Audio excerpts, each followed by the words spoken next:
Wherever you are, whatever you're doing, stay with us as the Suns get set to shine. Here's Perry, to Hurd. Here's the jump shot. Jumps to Marley, a long three. He got him! He got him! Into Booker. Here's the three. Suzanne! Oliver for Charles, and he flies in for a wham, bam, slam. Whammo time! He got it! Suzanne! Oh, brother!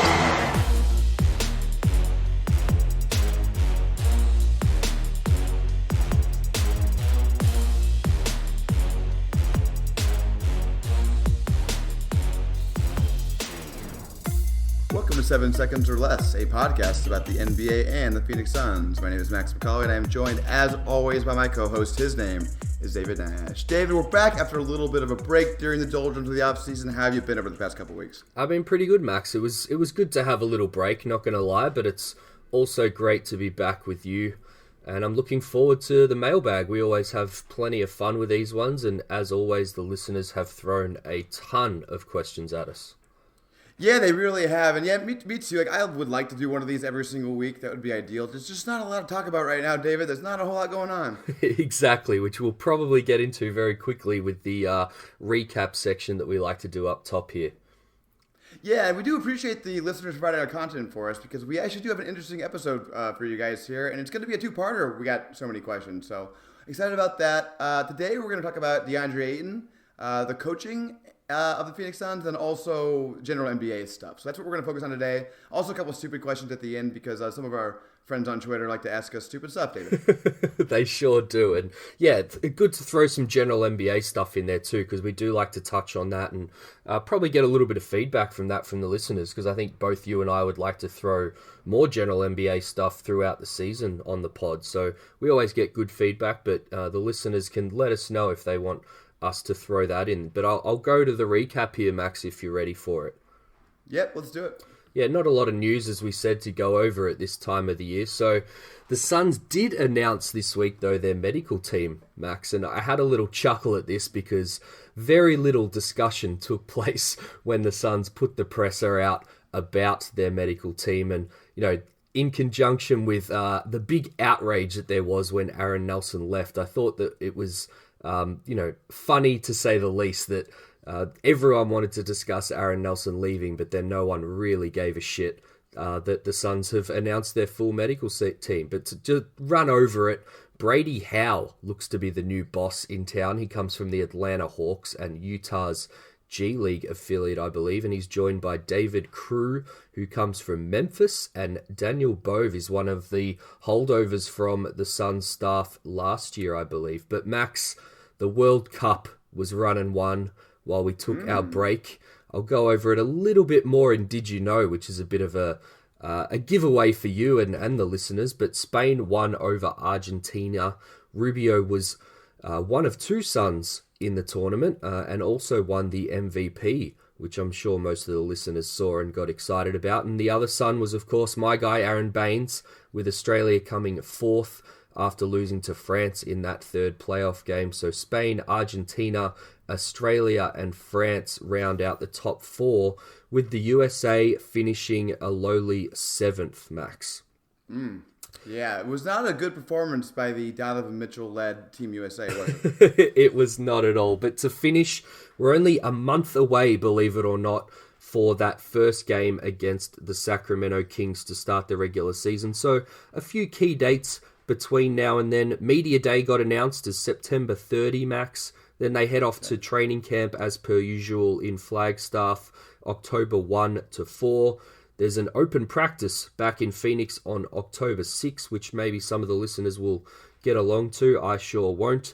And preseason games starts on October 8, Max. But speaking of Media Day, what's the one prediction you can give me for a very predictable storyline out of Media Day, Max? Maybe someone putting on weight, someone losing weight, you know, all those ridiculous stories that we get out of Media Day.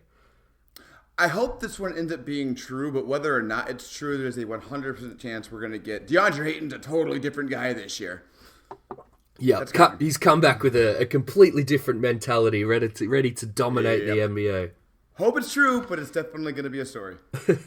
And probably a very, very good segue into our first bunch of mailbag questions here, Max, in the main section. Yeah, let's do it. So, we're going to start with Deandre Ayton. We got 3 questions on him, all of which I really liked. We'll start with @Gabe Moreau, who asked David, where would Deandre Ayton go in a 2018 redraft right now? I had a lot of fun with this. It was really interesting, particularly to look at the back end of a top 10. So I'm not sure if you've got your pre-draft top 10 there, Max, but I wrote mine down quickly because I had it saved somewhere on my computer. And as most of the listeners would know, maybe some new ones don't, I had Luka and Ayton as 1A and 1B. Then I had Jaren Jackson Jr. Mo Bamba was my biggest miss. I had him at 4. Trae Young at 5. Carter, Bagley, Michael Porter Jr., Mikal Bridges, and Miles Bridges to wrap out my top 10. And a redraft, to me at least, Max, looks very, very different to that right now. So give it to me. By the way, also, I'll answer this question after you because I actually didn't do based on my own rankings. I did what I think would actually happen. So you go ahead and give yours, and I'll go through that. All right, cool. So Luka stays at 1 for me. Ayton is still number 2. But grouped with Trae this time. So I had Luka and Ayton 1A and 1B. I think after one season, Luka really separates himself from the pack. And I've put Ayton and Trae together. Many would argue after Trae's back half of the season that he probably deserves to be above. But I'm still quite high on DeAndre Ayton. Jaren Jackson 4. SGA jumps all the way up to 5 for me. I leave Carter at 6 and Bagley at 7. And then a bit of chopping and changing here. I would actually put Mikal at 8. I'd have Mitch Robinson at 9. And your boy Landry Shamet actually comes into the top 10 for me, Max, which was a little bit of a surprise as I went through it. But I think he deserves it. You know where I had him last year, David? You're going to tell me. Number 10. There you go. Like I said, I did this a little bit differently. I did what I think would happen if they redid it. Yep. I decided not to do if the Suns, Kings, and Hawks redid it because I think they probably just do the same things. That's kind of what NBA teams do. Yes. They don't like to admit mistakes. So I just did it in a vacuum. What do I think? Where would the average team take the guys?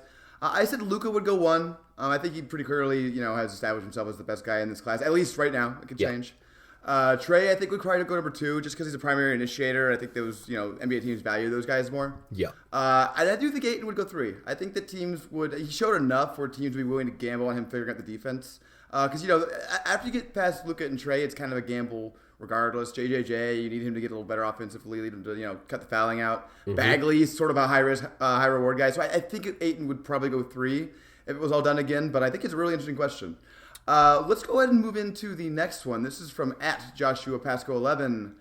Who do we expect from Ayton's draft class? The biggest leap, and where does Ayton sit among that group? This is a similar question, David. It is, and it's a great question to follow up from that initial one because, we can get into the nitty-gritty of why we would rank certain guys certain ways. I think your point on Ayton and JJJ is perfect. I think, out of all the bigs, which Ayton, as well as getting compared to Luka Doncic, I think Ayton gets compared to a lot of the bigs from this class as well because we had a exorbitant amount in that top 10 originally, even if you throw in guys like Mo Bamba as well. So, I think Ayton was probably the least insulated out of all of those bigs and probably the most exposed. So I think, I love Jaren Jackson Jr., had him at 3, now have him at 4. But I think, he got the luxury of just kind of slotting in perfectly, playing a fair bit with Marc Gasol to start his rookie campaign. Then they had Jonas Valanciunas. They'll probably still have Jonas Valanciunas starting at center, which will be interesting because I think, to best maximize Jackson, he's probably a 5. So when you're looking at who's going to take the biggest leap here, I think there's a big argument that you could go with DeAndre Ayton. I've got 4 guys. But before I rattle those off, I'd be interested to know who you think is the most primed to take that leap. Yeah, I had a group of guys too, and I agree with you. I had Ayton among the group. I think, if the defensive leap comes, it could be really big for him. He has a lot of room to improve, I think. And not necessarily mean that in a bad way, just he's very talented. There's a lot of room to get good. I also put JJJ in there just because I think he's so young. He's a year younger than Ayton. Yep. So I think there's, again, a lot there to upgrade on. Mm-hmm. Wendell Carter I have in there because I think he really had a kind of a disappointing year, but there's a lot there still. Yep. So I think, public consciousness-wise, I could see him blowing up the most compared to where he is now. And then I put Bagley just because I think there's a chance Bagley's like a super freak, and that could happen. So what do you think? Yeah, I'm pretty much on the same page with you. I left Jackson and Bagley out, but yeah, Ayton on a competent team now. 19 wins last season with the Suns. Everyone listening knows just how that went. And yeah, I think you make a good point. It's not necessarily a bad thing. I think this is the intrigue for everyone with DeAndre Ayton, is he could make some real strides on top of the productive season that he had last year and make the biggest leap out of all of these guys. I think Luka, I've thrown in there just fitness and experience-wise. I think we could see him make a real leap, which I know Suns fans will hate seeing, but I think it's definitely on the cards. Trey is a rookie point guard going into his second season. I think that experience can always see a guy, really jump out. We even saw it kind of pre and post All-Star break with Trey. So if that keeps going, he could be the guy that makes a real leap. And then, yeah, I had Carter too, just because of health. Didn't play a lot. The Bulls, much like the Suns, have seemed to go out this offseason and be focused on just putting a competent team on the floor, which helps develop some of the younger guys that they've got. So, the Carter-Laurie back or front court, I should say, is a really intriguing one that has some other pieces in there that they've got to work out. But yeah, he's one for me that I guess just from the general NBA fan that doesn't watch a lot of other teams might all of a sudden go, geez, who's this guy? I didn't see him at all last year. So yeah, the interesting thing for me here, Max, is I think as much as everyone wants all the answers after the rookie campaigns here, I actually think year 2 is going to answer a lot of questions on these guys. And I think we might be more ready at the end of this season coming to really have some, not hot takes, but solid calls on who we think these guys are. We've discussed it a lot with DeAndre Ayton. We don't need to go over it too much. But, after this year, we're really going to have a lot of these questions answered, particularly because of what the Suns have done in the offseason. Yeah, I think so. And that leads us pretty well into our next question. It's from @DavidStatGuy. He asks, if Ayton doesn't make any meaningful strides this season, his second year in the league, what's next? Like, what does this team do? That's kind of what they're building around here. So I'll go ahead and take the first stab at this one because I agree with you that the second year is big. It's going to be, doubling our sample size. And also, once you get past your rookie year, you're supposed to take kind of like a leap as a player. Yep. That's generally what it's supposed to happen. I would want to remind people, though, that it's not always how it happens, right? There's a lot of players who take their leaps at different times. Progress is not, it's not linear. It'll go leaps and bounds. We're just trying to get to that second contract, Max. It's true. I think Aiden's done enough for that. But Oladipo broke out kind of early, middle of his career. Nash was obviously late. Kyle Lowry was mid-late. Not everyone's De'Aaron Fox with that quintessential second-year leap that Fox took, but I do agree with you that it's in a lot of ways the most important year for most guys. And so if DeAndre Ayton, as the questioner asked, isn't showing meaningful progress, it's going to be concerning, David. It's going to be hard to sugarcoat that. Yikes is the first comment that I've got written down here if DeAndre doesn't or regresses. I guess the first thing we need to define here is, what are meaningful strides? Because I think, we're too obsessed sometimes with statistical output and, looking at the box score with a lot of these guys or pulling up Basketball Reference and, making decisions on whether one season was better than the other. I actually think, and we've spoken about this quite a bit, Max, Ayton could put up the exact identical numbers or possibly even worse next season and have me way more excited about his, future. And that's going to come down to, if there's increased motor, increased aggression around the paint on both ends, extra rim protection, hopefully some signs there that we see. If we see some of that, look out. That's where you're going to be really excited about DeAndre Ayton. I really don't give a shit about his points and rebounds and efficiency that can put him in, those certain categories with other, generational bigs that Basketball Reference can do. So, David, if a single new person shows me PER again and talks about Ayton's rank there, I'm just going to go insane. I know he gets a lot of defensive rebounds. I can look at the defensive rebounding category. You know what I mean? Yeah. That's not what we're looking for here. That's what Enes Kanter does well in, and DeAndre Jordan. He needs to improve.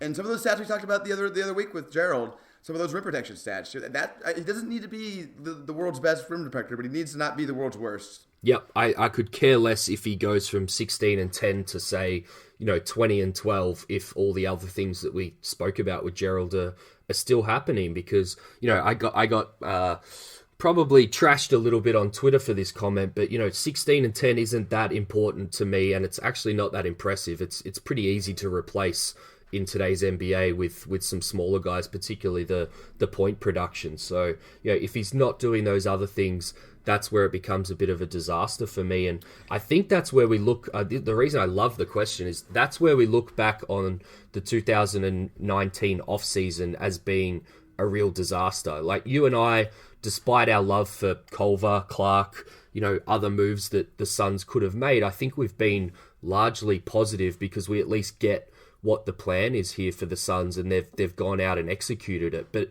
it doesn't mean that it's not totally risk-free, Max. And, if he's, not taking meaningful strides as David Stat Guy defines it as, then that's where you're like, all right, we need an actual second piece with Devin Booker, because Ayton's not going to be that. And that's where you start to look at this offseason and go, they really missed a chance to improve. And it could be one of the first, signs that you could point to of Devin Booker asking out, because if your number one pick doesn't live up at least somewhere to near where he should be, that's when your franchise guy is going to go, you're not supporting me. And like with all the other stars that we've seen leave teams, that's generally the first thing that they, quote to is the team didn't do enough to put pieces around me to keep me in Phoenix. Yeah, no, that's a great point. I think that, the future of Devin Booker in Phoenix depends largely on what DeAndre Ayton becomes. So let's all hope very, very, very strongly that it becomes good. David, ready to move on to the coaching? Yeah, let's do it. I can read these ones out if you like, Max. I'll go with the first one, which I think you liked the most, which was from Scott M. Gower, at Scott M. Gower on Twitter. And he said, I had forgotten Monty is our coach. Is that a good or a bad sign, Max? I really did like this one because it's kind of true, right? We kind of all forgot about it. No one's been talking about this at all. And it was like, it's in a lot of ways like the most impressive thing the Sun did in the offseason. Not so much because of Monty Williams being a great coach or not. We don't know that yet. Mm-hmm. But they made a major commitment to him, something they really haven't done in the Sarver era. And they also reportedly kind of stole him away from the Lakers. Like, that's things that, the team doesn't usually do things like that. So in some ways, it was really the most meaningful thing that happened, and we don't talk about it. So that's why I liked it so much. And to answer the specific question, a good or a bad sign, I don't know. I think it's a sign that the rest of the offseason was very controversial. How about that?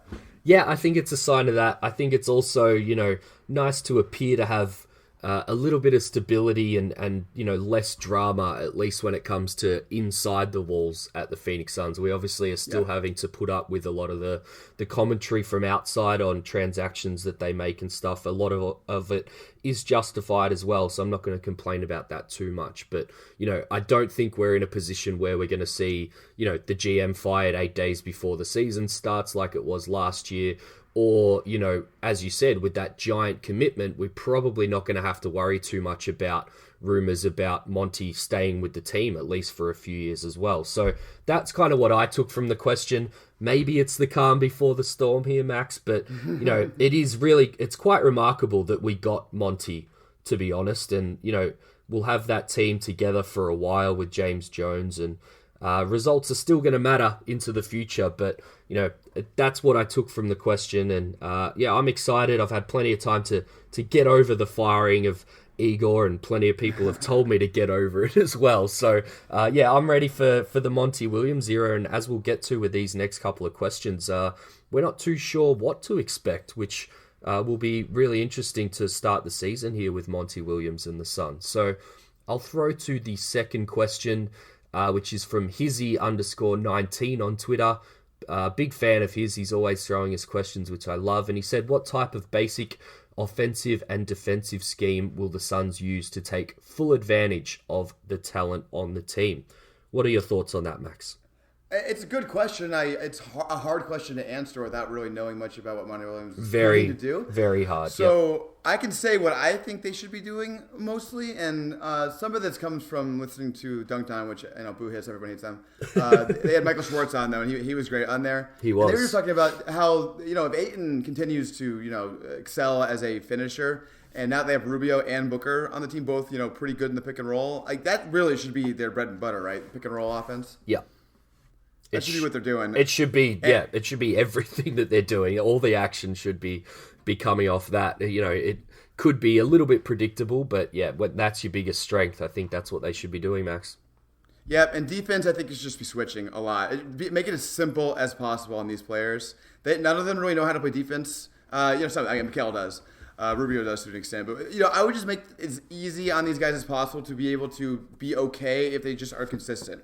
I think you need to drill into these guys the importance of just bringing it every single night and playing in the same scheme always. So if you do like a switch everything kind of scheme, first of all, it kind of takes advantage of what Ayton does well. But I think it's just be easy for everybody. What do you think? Yeah, I think Monty's going to have that ability over Igor to get the guys to buy in, even maybe when the results aren't happening early on. I commented with Igor a lot. A lot was going to depend on results for them to start thinking that Igor was worth his weight in that locker room, whereas I think Monty already commands the respect of a lot of these players. So as far as defense goes, I had the same thing. After doing that Ayton study with all the blocks that he had last year, Max, I'm big on switch. I think they should be doing it, basically exclusively when he's on the court. Yeah. You could probably change things up a little bit with Aaron Baines. He's probably more of a drop down in the paint type guy, type center, but it starts with defense. I had a look up at what we do have from Monty. At Portland, when he was his first assistant, he was 28th, 26th, 17th, 13th, and 15th in defense with Nate McMillan. So started off pretty bad and then got good. Head coach at the Pelicans, it kind of went the other way: 10th, 15th, 28th, 27th, 22nd. And then more recently is probably what we can look into. And this is the intrigue with Monty is, that head coach experience was 5 years ago now. And then he was with OKC, who were the 13th best defense, Philadelphia, that were the 15th, and also spent some time with the Spurs in the front office, which are always a pretty good defensive team as well. So, this is a big unanswered question. I'm not saying it's going to happen, but a lot of people have discussed that he was both slow on offense and bad on defense as a head coach. And I think since then, the game has changed and he has been at some organizations that not only prioritize defense, but also playing a little faster. So it'll be really interesting to see whether he has developed himself as a coach there, Max, because on the pace thing, again, Portland, quite funnily, were 28th, 29th, 30th, and 30th in the NBA in pace. New Orleans were 29, 30, 29, 22, and 27. And then again, OKC 10th in the league, Philadelphia 8th last year. So, that's the big thing. And probably the biggest question offensively for me, Max, is one that I'm thinking about a hell of a lot. A lot of smart people that I like and follow on Twitter seem to be thinking about it too, and you and I have spoke about it quite a bit. The biggest question for Monty right now on offense for me is, will he stagger Devin Booker and Ricky Rubio? Because just like you mentioned with the pick and roll stuff, having one of those guys on the floor at all times, if pick and roll is something that they're going to be doing a lot of, it is also something Monty did very well out of many of the things that he didn't do very well at the New Orleans Pelicans, or may have even been Hornets at the time, I'm not sure. But, that's who they're going to need on the court, and I think they've really got to do it, Max. I think they need to do it assuming health. It's going to be really difficult if, say Tyler Johnson goes out for a while. Like, you're just not going to be able to get away with that. You're going to have to play those guys together, I think. Yeah. Or, if Tyus Rome is ready right away and he can contribute, maybe you don't. But you're going to need to have another guard out there with them if you're staggering them. And if the Suns don't have another adequate guard, they're not going to be able to get away with it as much. Yeah, I agree. I'm excited to see what happens. I don't think we'll see much of Ricky Rubio in the preseason because of his World Cup stuff. So that's a question for about a month's time, I would imagine, that we'll be waiting on to see. But we can move on to the last one here, which is from @Fortimosity. Rate the Suns' new coaching staff. Max, I'm going to take a stab here that you don't have much to say when it comes to rating the new Suns coaching stuff. So I'll throw to you first for any thoughts that you might have.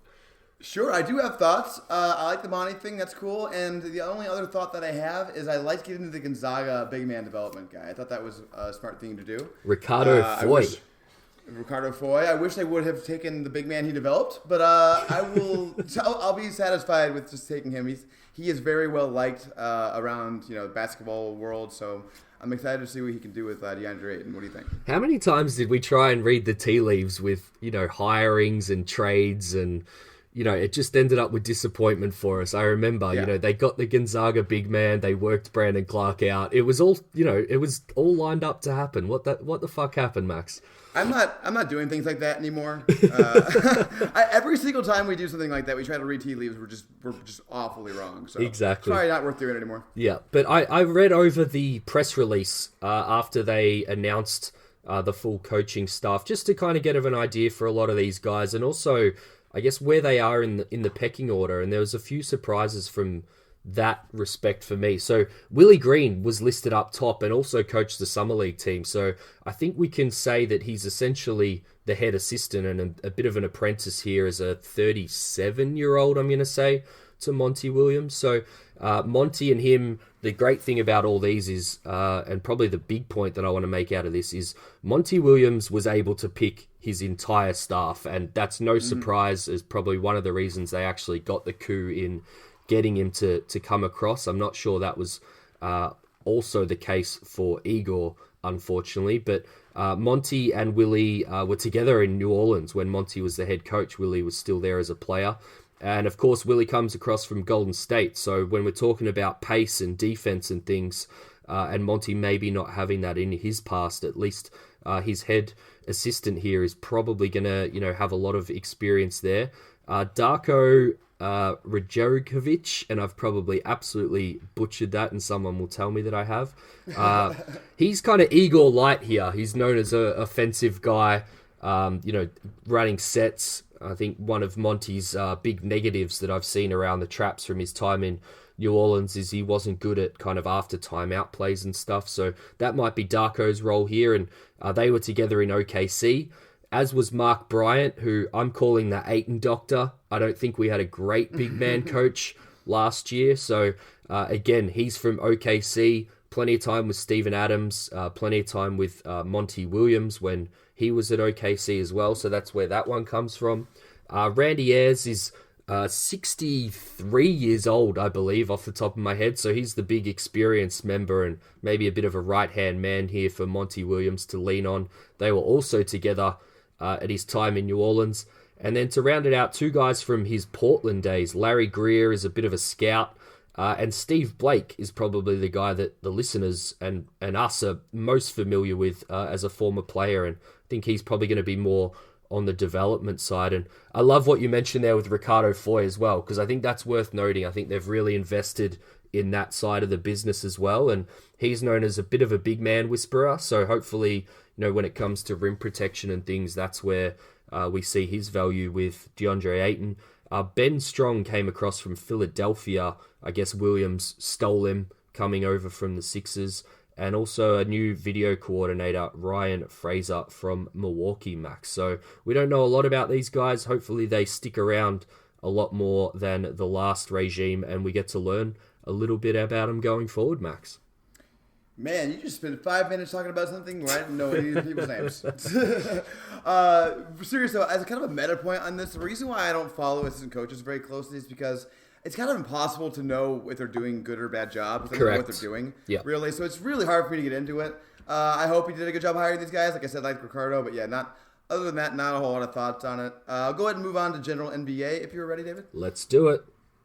All right, this is from @outrenting. I thought this one's interesting. It's if Indiana or Phoenix didn't sign Ricky Rubio, who else in the NBA would have wanted him? It's a great question. Obviously, we don't know the answer, but I did a little bit of, guessing. That's a little speculation. Yep. Chicago and Orlando made some sense to me. Yep. Particularly Chicago. They're really ramping up to seem, kind of competitive.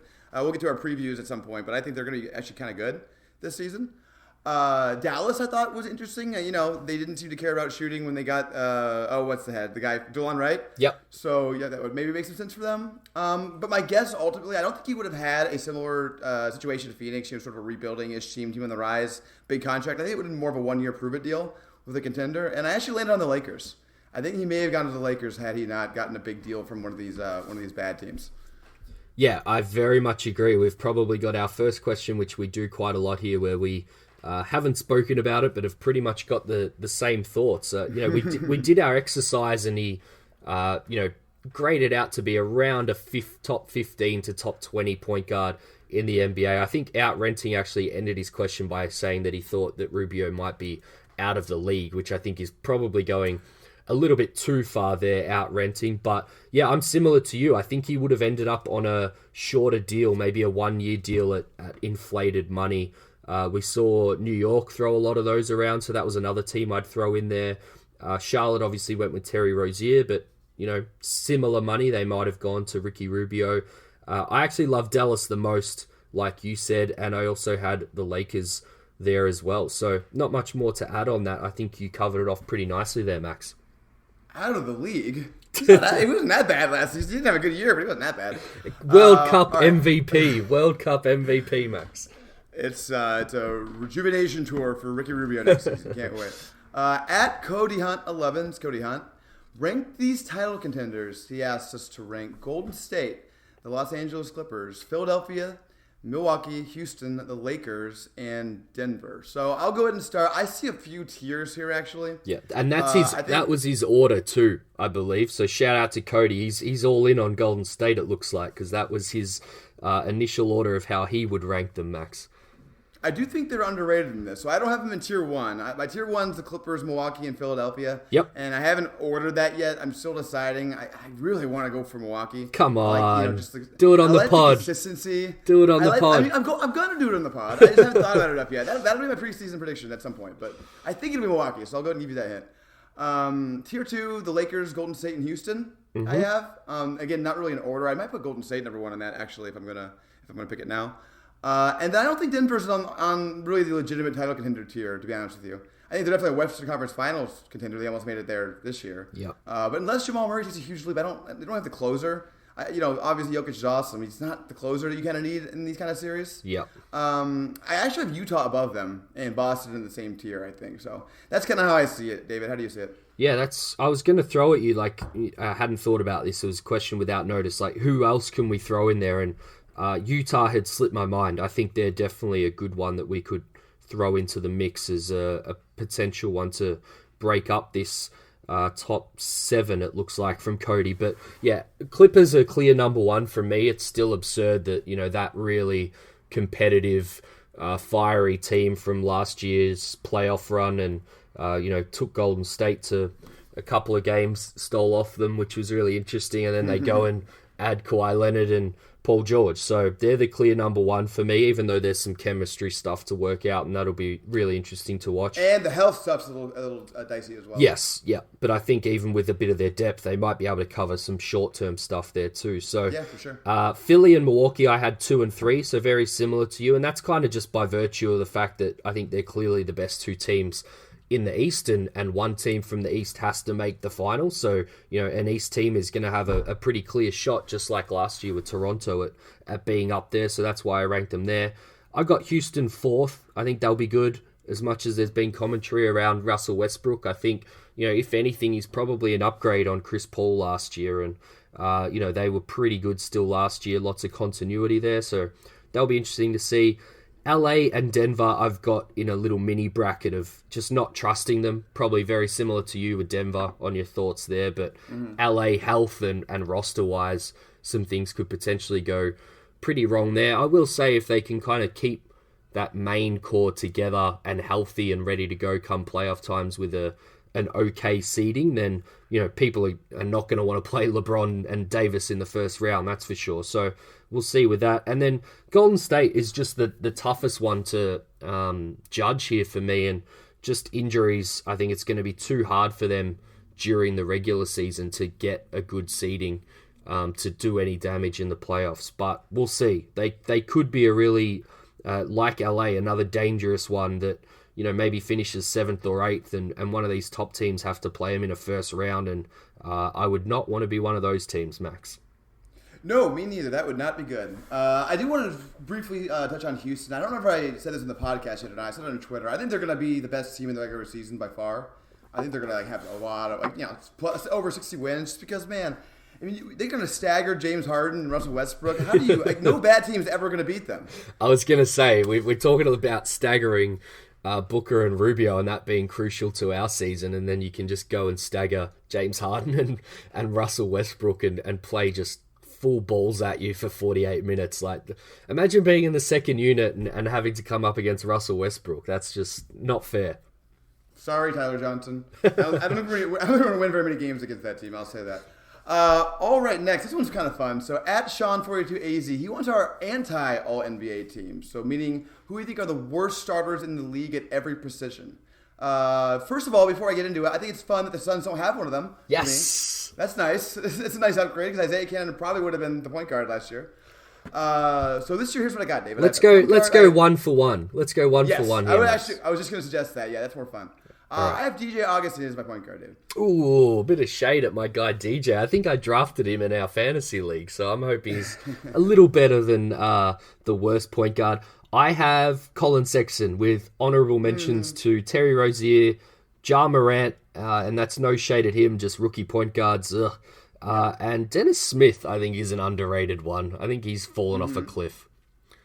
Yeah, I consider all those guys. I also considered, I couldn't quite get here, but it wouldn't shock me if Reggie Jackson was the worst point guard, if he just fell off even further.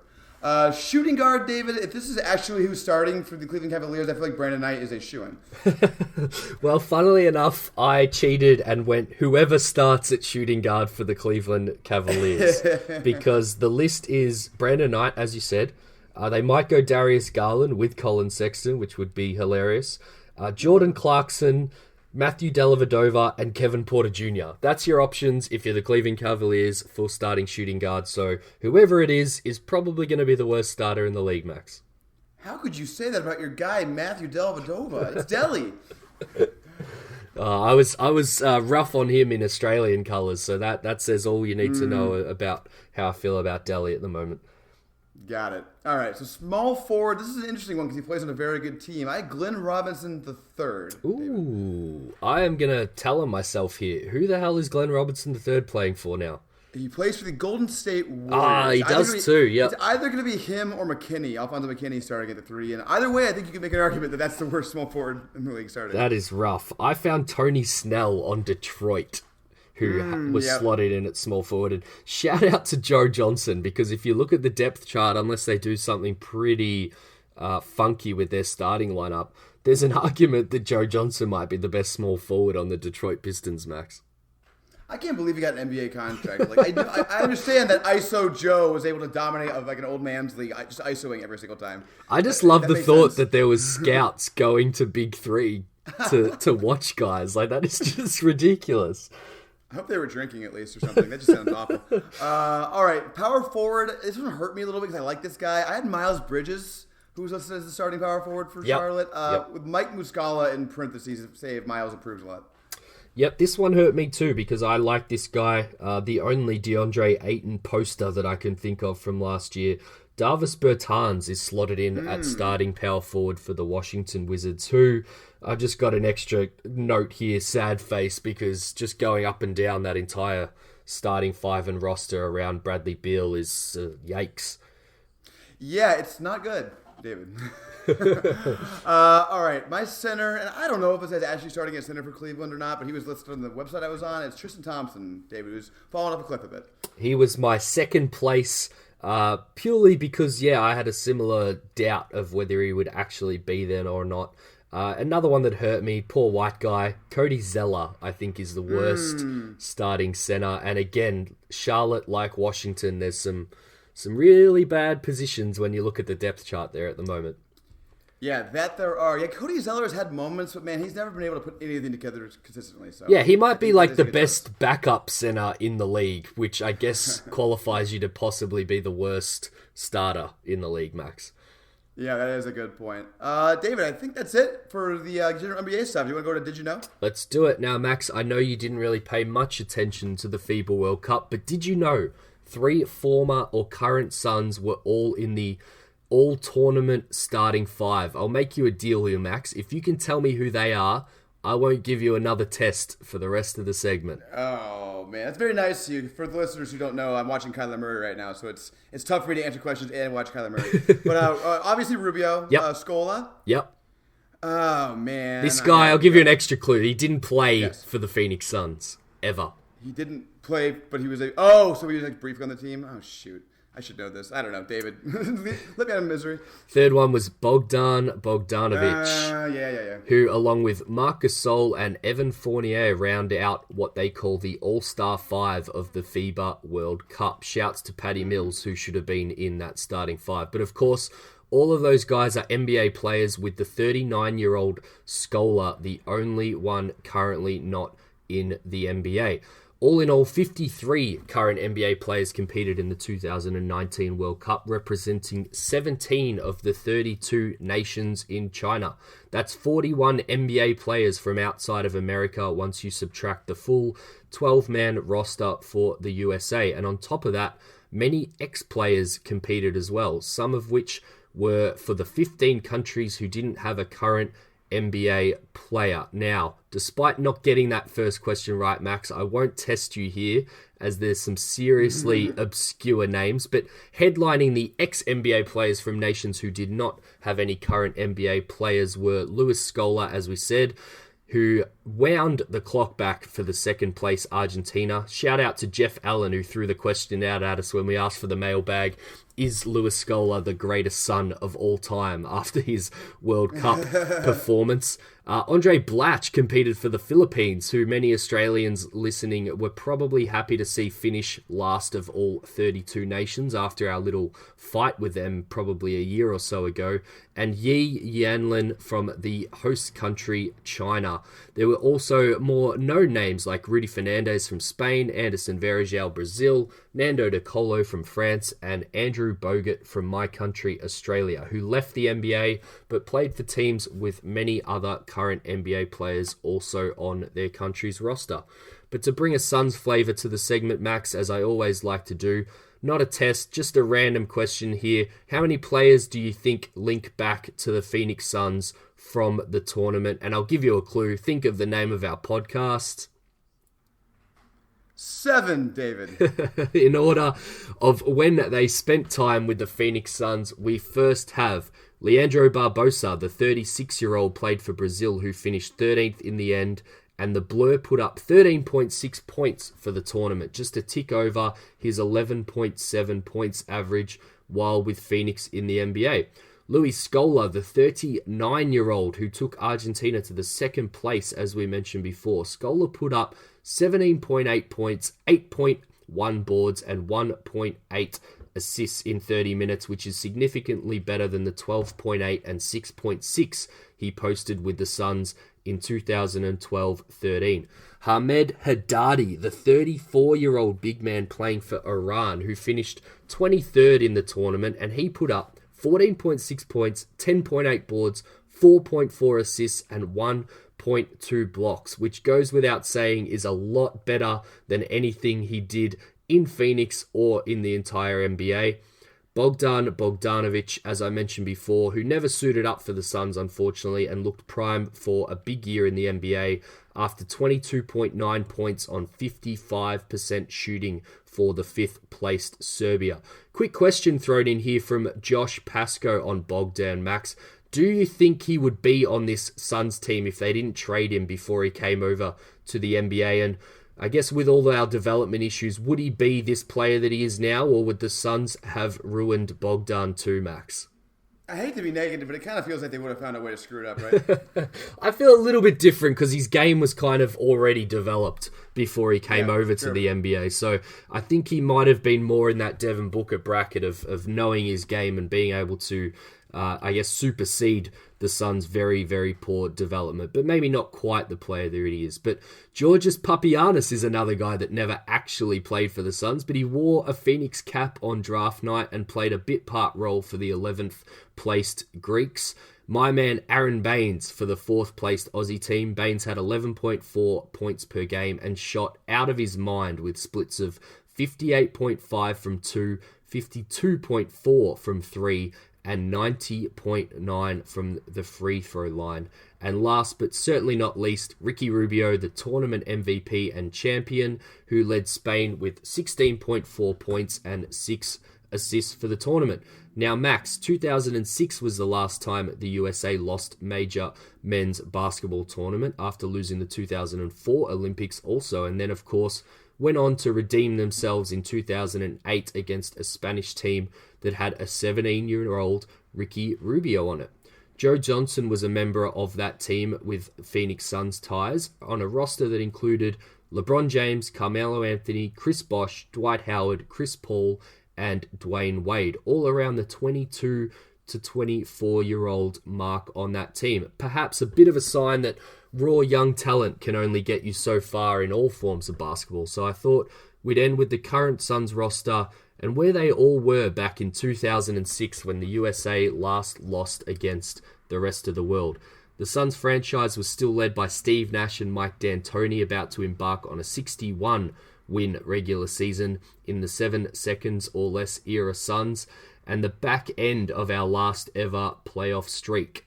Newly appointed head coach Monty Williams was an assistant coach for the Portland Trail Blazers in 2006, where a rookie Brandon Roy was about to start his first campaign, a player Monty keeps comparing to Devin Booker any chance that he gets.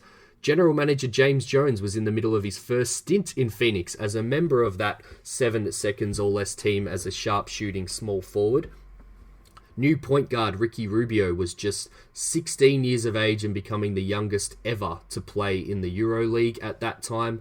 Backup center Aaron Baines was completing his freshman year at Washington State, where he put up 5.2 points and 4.1 rebounds in 16 and a half minutes.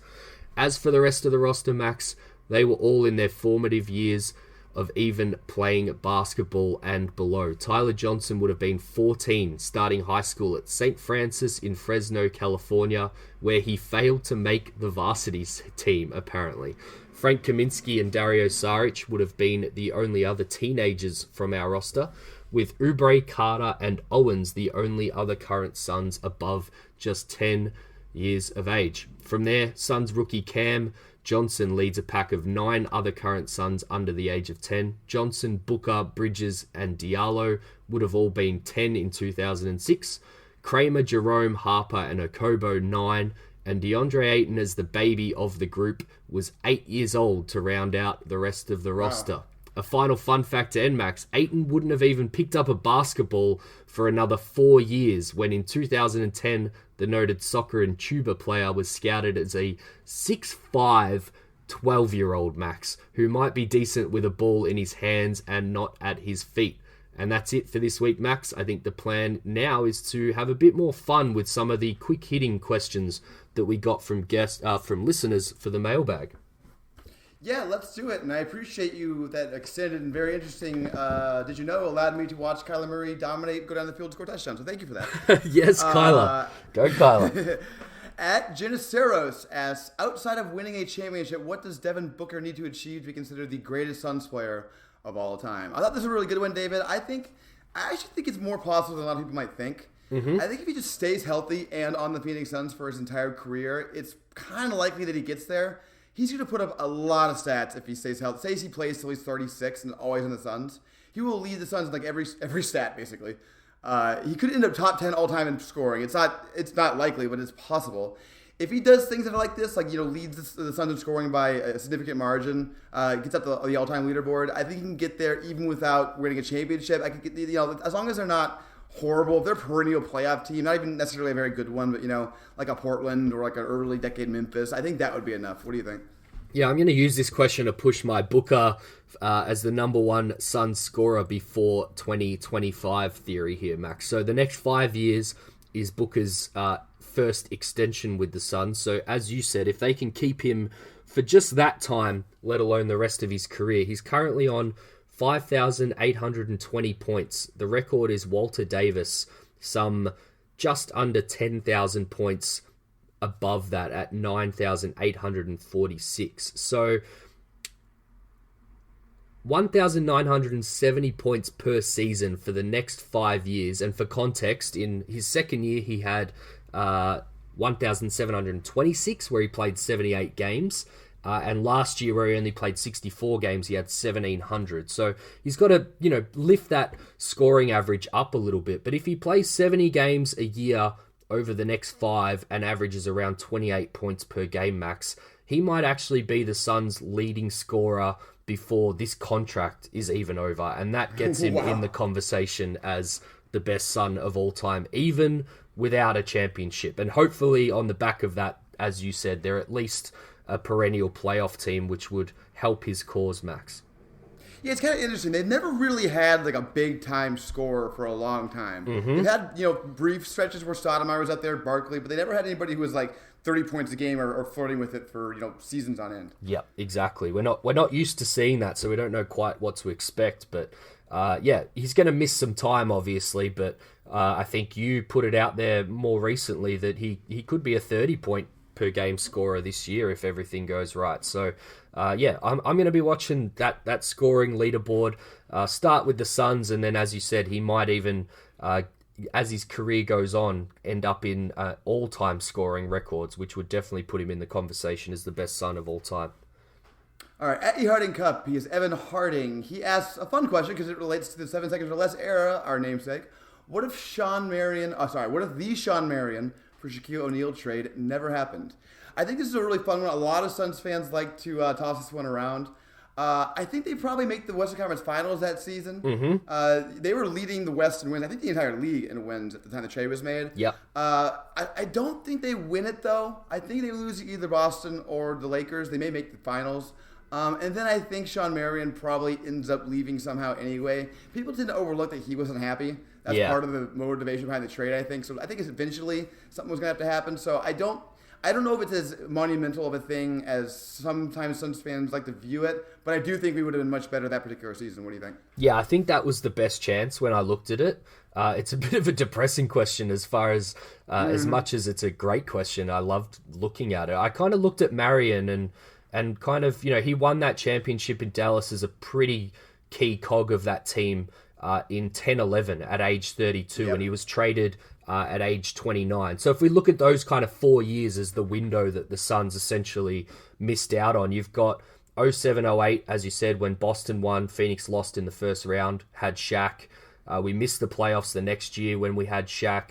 Lost the Western Conference Finals against the Lakers in 09-10 without Shaq, and then missed the playoffs again in 10-11. But the really interesting thing for me here is your core would essentially be Amari, Nash, Grant Hill, and Sean Marion. Very modern. The 7 seconds or less have often been called ahead of their time, and they would have been more ahead of their time here if they really just went all in with that and didn't do the move for Shaq and get bigger. As you said, I think Kerr gets killed a little unfairly because of the behind-the-scenes nature of Sean Marion. But really interesting, in that 4-year window, if we call it, of the rest of Sean Marion's prime, those other 3 guys played a lot of games compared to what you remember their reputations being. So Amari played 79, 53, 82, and 78.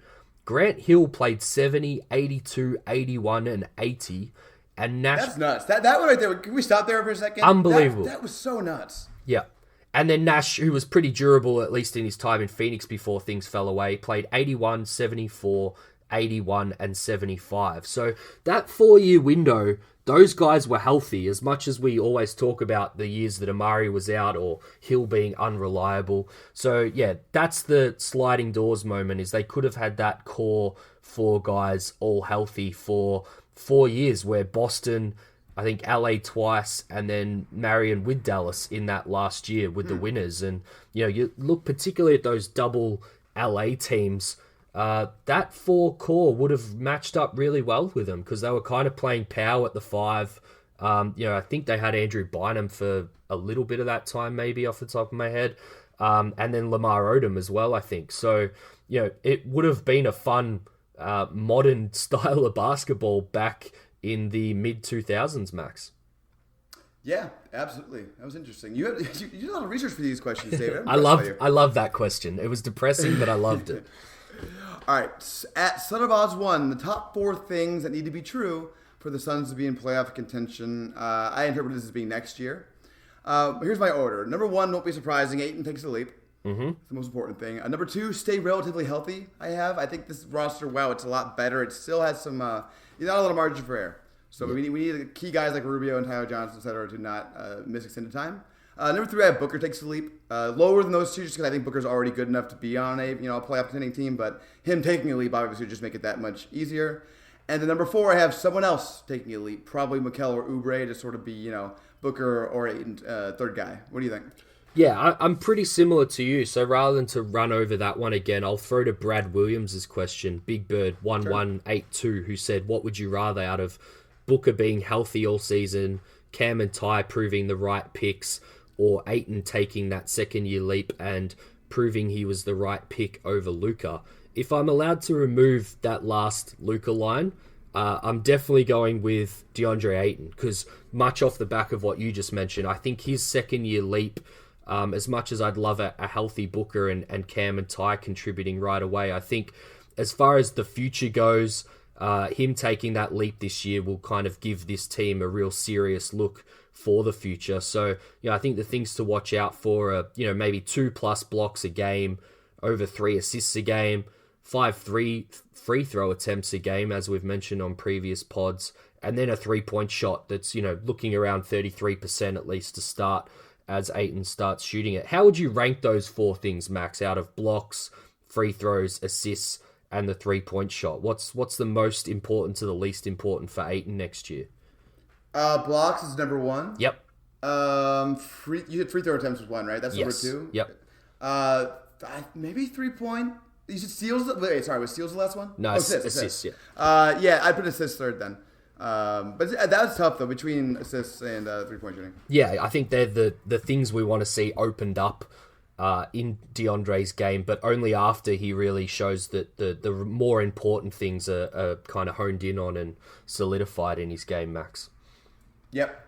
100% agree. I do want to point out on that question, because it's a good one. I agree with you, obviously, Ayton taking a leap. Yeah. I would have Cam and Ty second, just the way the question was phrased. Prove they were the right picks there. Yep. I think that would be more important long term than Booker staying healthy short term, even though that's obviously important too. Yeah, I don't want a knee injury to Booker or anything like that, but if we see him kind of missing the odd game here and there like he has in the first 4 seasons, I wouldn't be overly concerned about that. As you and I have discussed quite a lot, it happens with young guys in the league, and we're built at least to be a little bit better without short stints of Devin Booker next year.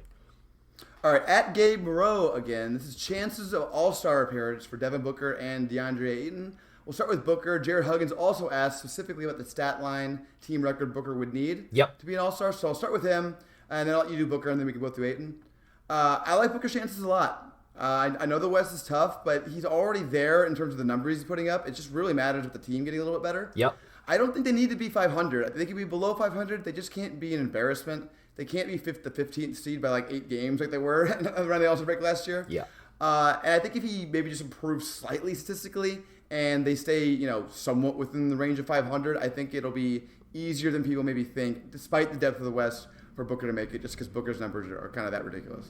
Yeah, I think we have to be around 500 just because of the narrative with the Suns and the way that they're looked at as an organization. I think it's just an extra leap for them to make. Either that or that kind of 30 points per game that you've mentioned. If he's doing that, then it's pretty hard to ignore. But as I went through the exercise, I actually got more confident in Booker being an all-star specifically this year than I was probably going in. And I'll throw it out to you to run us through it, Max. So last year's West All-Stars were Curry, Harden, Westbrook, Lillard, and Clay. So 5 guys. Obviously, Clay's going to be injured. What about Curry, Harden, Westbrook, Lillard? Are you happy to say that one of those is vulnerable? I certainly think Westbrook is, just because the usage is going to be way lower. I mean, I still think there's a good chance he makes it, and probably has a better chance to make it than Booker, just because he's a former MVP, Russell Westbrook. Yeah. But I do think there's some vulnerability there yet. Yeah. So let's throw him out. So that means Curry, Harden, and Lillard are 3 guys. You're actually allowed 2 guards to start, 2 on the bench, and up to 2 wildcards. So even though there was 5 guards last year in the West, you can have up to 6. So that means if Curry, Harden, and Lillard make it, there's potentially 3 spots still up for grabs in the West. And the others that I've thrown in there are Russell, Luka, Drew Holiday, Jamal Murray, Chris Paul, CJ McCollum, Donovan Mitchell, Mike Conley, and De'Aaron Fox. I think Booker sits comfortably amongst that entire group where you can't categorically say any of those guys are just going to be in automatically over him. So if they do get up to, adding 3 more spots to the West and Westbrook starts off slow and obviously Clay's injured, he is right up there if the Suns can be not an embarrassment, as you say. Yeah, absolutely agree. I think it's a little easier than people realize. Let's go on to Ayton. Going to be tougher for him. Obviously, much lower chance. He can take a really large leap and still have trouble making it, in large part because his game just doesn't generate very much hype. Yeah. And that bothers Suns fans a lot, but it's just kind of the nature of who he is as a player. So unless his numbers are just nutso, he's well over 20 points per game and the rebounding's at the 13, it's just like he's just like this dominant center. It's going to be difficult. What do you think? I've got it at 0% chance. Really? 0? And listeners probably, you're surprised at that. Listeners probably won't like hearing it, but and again, it's not a shot at him. I just think the improvement that he would need to even get noticed and the lack of big men in the All-Star game. I think he'll see All-Star games when the Suns have been an above 500 team for a couple of seasons, and therefore you get into that really weird situation where they're kind of like, oh, we kind of need a second Sun in the All-Star game because they've been too good for too long and we can't just keep putting Devin Booker in. And, think LaMarcus Aldridge, Rudy Gobert, all guys that probably deserved one before they actually got one. I think Ayton's going to be in that camp, Max. God, that was a weird thing that you just said. The Suns someday being so good they have to find a second All-Star to go with Devin Booker. Oh, man. All right. At SteviePF22, Stephen Freeman. Who is most responsible for holding Robert Sarver accountable? He lists a few candidates. He says the fans, the media, the players, front office, Adam Silver, and the other owners. Interesting question. I guess I would say the media and maybe the other owners and Silver. It's definitely not anyone whose paycheck is being signed by Robert Sarver. Mm-hmm. You just can't expect players or coaches to hold accountable their boss. It's not really how it works. Yep. So I guess I'd say the media would be my first choice. What do you think? You threw the kind of other owners and Silver in there. I would say, as far as I guess the parties that actually can do something about it, it's those guys. So I'd probably go with them. Bit of a weird question, interesting one to throw up from Steven, but I'd generally lean with anyone that can actually do something about it. And owners have the final say on pretty much everything, but as we've seen in a couple of situations in the NBA more recently, the other owners in Silver are the only ones that can actually make a difference when push comes to shove. All right, we're going to move on to a couple of weird questions now. And again, if your question wasn't read here, don't worry. It'll be read next week. We're going to do a two-parter here. Yep. First, from at the Hod Pod, New Suns podcast, run by Max Hodder. Great guy. Give him a listen. Shout out to Max. Nipstick. And Nipstick as well, right? He's also part of this question. Yes. And I guess so I'll read it first, but you said I guess it's a common internet question. I had never heard this before, but it made me laugh a lot. So if your significant other tells you to turn down the air conditioning, what is being asked of you, David? I think I sit on the minority here. I think you're asking your significant other to make the room warmer, Max. Yeah, so that's why I like this question so much, is that for me, the way I use it is to make it colder, like turn the temperature down. Yeah. But when I actually thought about what that phrase means, you're definitely correct. You're turning down the air conditioning itself, not the temperature. That's what the phrase says. Yep. And that's where this becomes a really fun, silly internet conversation that you see every now and then, because I think technically your side is correct, but I think more logically, at least I think my answer is correct. So yeah, it's a funny one there from Max and Nipstick, and Again, shout out to Max Hodder starting a pod with other members of Suns Twitter that we get to hear from. So that's the main reason I wanted to get one in here for Max, because always good to see the community growing, Max. Next one comes from friend of the podcast, Kellen Olson. He asks, what time is too late to eat? David, my answer to this is there's no such thing as that. You can eat whenever you want. Do not let society stop you from being you. There's nothing inherently special about eating breakfast early and lunch around noon and stuff.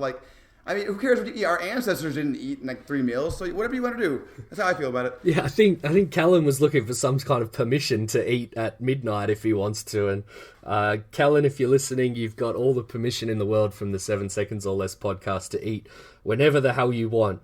Signs that I am old, reason number 1027, Max. I try not to eat at the moment after 7:30, but again, like you said, that is my choice. And what I choose to do. Eat whenever the hell you want, guys. Yeah, signs that you're old. Also, I'm barely up past 7:30 a lot of times. So. That's not true. I say it till 9:30. I'm not that old yet. All right, final one comes from @ScottHoward42. He asks, is Deandre Ayton? I chose because David Scott has now replaced Rich as the number one DeAndre Ayton hater on Suns Twitter. Yep. I've decided to interpret this question to be asking whether or not DeAndre Ayton is bad because Scott Howard thinks that DeAndre Ayton is bad. So sorry, Scott. Unlike you, I don't think DeAndre Ayton is bad. How about you, David?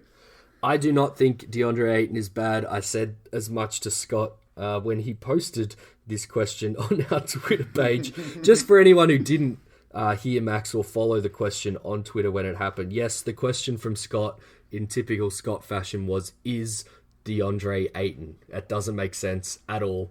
But we're choosing to throw Scott under the bus here, Max. And I'm gonna tweet at him every time Ayton does something good next season. How about that?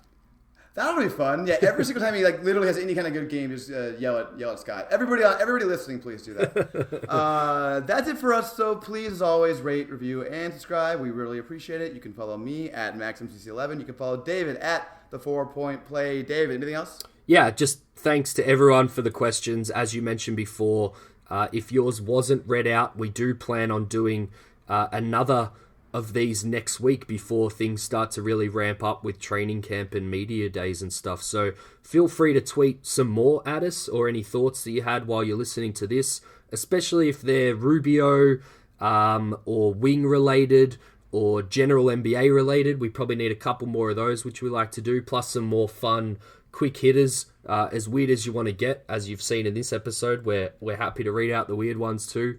And it is 1 month until the season starts, and as I said, we wanted 105 stars, so we've still got about 8 more to go in the USA on iTunes. So if you haven't rated and reviewed us, we would love for you to do so, and we're going to read especially reviews out, especially if they're funny, Max. So feel free to give us a review and make fun of us, or give us something funny to read out on the episode. We always like doing that too. Yep, ditto. Love the funny reviews. Thanks, guys.